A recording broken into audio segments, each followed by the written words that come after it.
السلام عليكم المشاهدين ديالي، كي دايرين؟ لاباس؟ نتمنى ان شاء الله تكونوا بخير وعلى خير. اليوم ان شاء الله غنبغي نشارك معكم الدواء ديال البرد. جربته وفاتني الكحبه.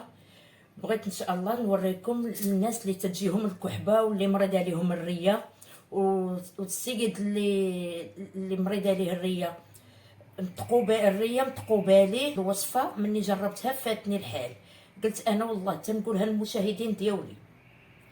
عندنا الحمص هكاصين شريته مع العطار هو والفول، شريته مسحته وقاديته وديته لعند العطار اللي شريته من عنده. طحنوا ليا هذا الفول وهذا الحمص، وعندنا كاس ديال الحليب.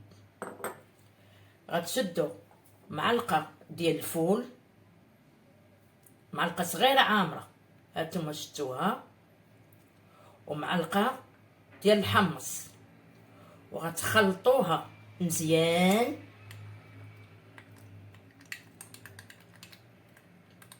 بغيتو تشريوه مطحون شريوه مطحون، انا من احسن شريته ونقيته ورجعته للعطار طحن ليا الحمص والفول، ووليت نديرو. سبحان الله العظيم فاتني الكحبه، كانت قاتلاني.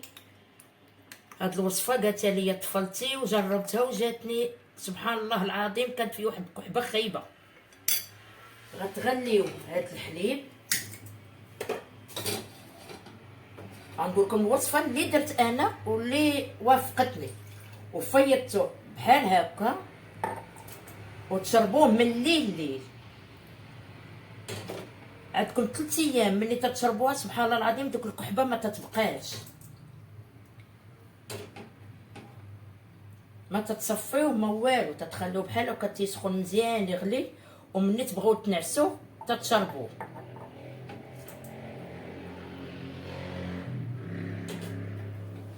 الفول مذكور في القران والحمص مذكور في القران، يعني سبحان الله العظيم حاجه كاع تتكون مذكوره في القران تتكون شفاء ودواء للناس.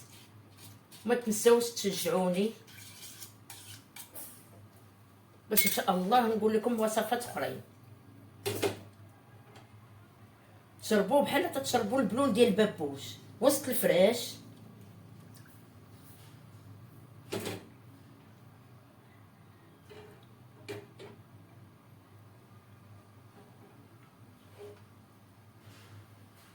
ها هو زيت يغلي.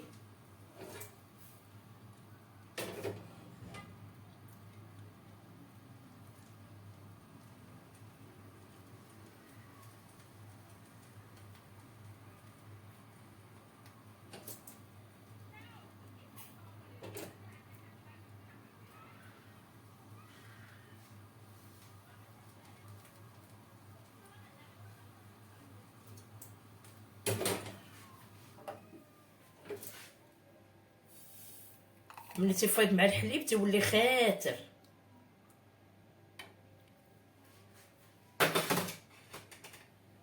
وتشربوه بالصحه والراحه.